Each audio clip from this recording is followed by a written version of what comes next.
Meya wa jiji la Zanzibar Kamal Abdul Sattar amesema jiji linaendelea kuunga mkono wajasiriamali, taasisi za uhifadhi wa mazingira pamoja na watoa elimu ya mazingira kwa kuwapatia fursa za mfuko wa ufadhili ili kusaidia utekelezaji wa miradi yenye manufaa kwa jamii. Amewataka wanawake na wanufaika wote waliopatiwa ufadhili huo kuzitumia fedha hizo kwa malengo yaliyokusudiwa, huku wakieleza kuwa jiji litaunda kamati maalumu ya kufuatilia matumizi ya fedha hizo ili kuhakikisha zinaleta matokeo yaliyotarajiwa.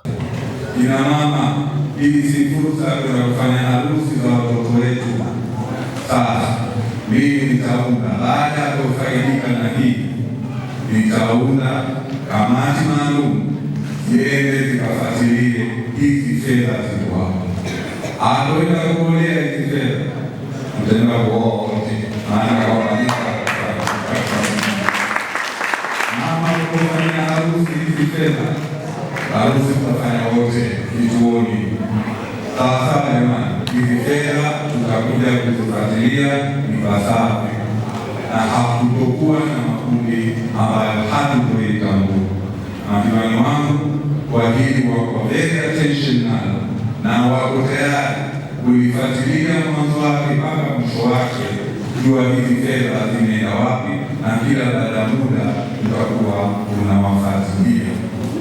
Baadhi ya washiriki wa uzinduzi huo wamesema mfuko huo wa ufadhili utatoa fursa kwa vikundi vya mazingira na vijana kutekeleza miradi inayolenga uhifadhi wa mazingira na kupunguza athari za mabadiliko ya tabia ya nchi. Aidha, wameeleza kuwa kupitia ushirikiano na taasisi mbalimbali ikiwemo Chuo Kikuu cha Harvard cha Marekani kutafanyika utafiti kuhusu uhusiano wa uchafuzi wa mazingira na afya ya akili kwa vijana, huku wakihimiza wanufaika kutumia vyema fursa hiyo ili kuifanya Zanzibar kuwa kijani, safi na yenye mazingira endelevu.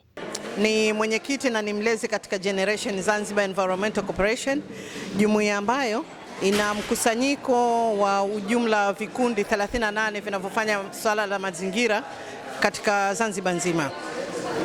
Ni jumuiya ambayo imeanzishwa mwaka 2024 kwa malengo ya kwamba kuhifadhi mazingira, kufanya Zanzibar iwe ya kijani na kuifanya Zanzibar iwe taka sifuri. Jumuiya hii yetu ina mkusanyiko wa vijana na vijana ndio wengi ambao wanafanya hizi shughuli. Kwa hiyo sisi kushirikiana na Manispaa ya Magharibi tumeanza kufanya utafiti kwa kushirikiana pia na Chuo Kikuu cha Harvard cha Marekani.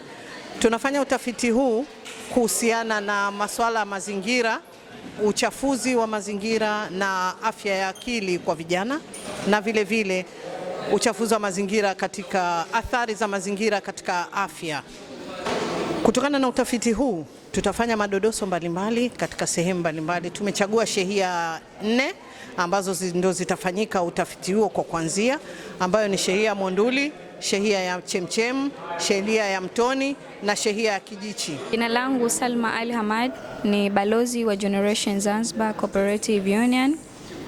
Lakini kabla ya kuwa balozi wa Generation Zanzibar Cooperative Union niliwahi kuwa balozi wa Afrinova Initiative, lakini pia ni participant wa TNLF au Tanzania Next Gen Leadership Fellowship Cohort 1, ambao kupitia programu hizo na mafunzo hayo ndio yalionifanya leo hii niwe mwenyekiti wa mabalozi. Hivyo basi leo hii tupo katika uzinduzi wa awamu ya 3 ya Climatic Action Fund, ambayo kwa meya wetu huyu wa sasa hivi Mheshimiwa Kamal Abdul Sattar ni awamu yake ya kwanza. Nikiwa kama mwenyekiti wa mabalozi leo hii nimeweza kushiriki na nimeweza kuwa represent vijana wenzangu katika shughuli za kimaendeleo, hasa katika mambo ya kimazingira.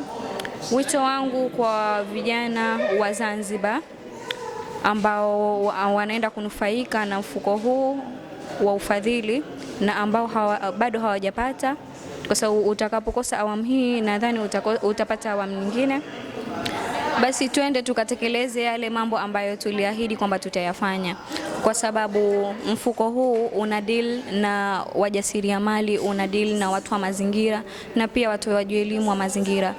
Kwa hiyo tukatekeleza yale ambayo yatakuwa na tija kwetu na manufaa kwa wengine, ili kuweka Zanzibar ya kijani na pia kuondoa swala zima la ajira. Nikiripoti, mimi ni Musa Hamad wa VOP TV. Tembelea YouTube channel yetu VOP Online TV kwa habari moto moto. Subscribe kisha bonyeza alama ya kengele ili kuwa wa kwanza kupata taarifa zetu. Usisahau kulike, kucomment na kushare. VOP Online TV. VOP Online TV.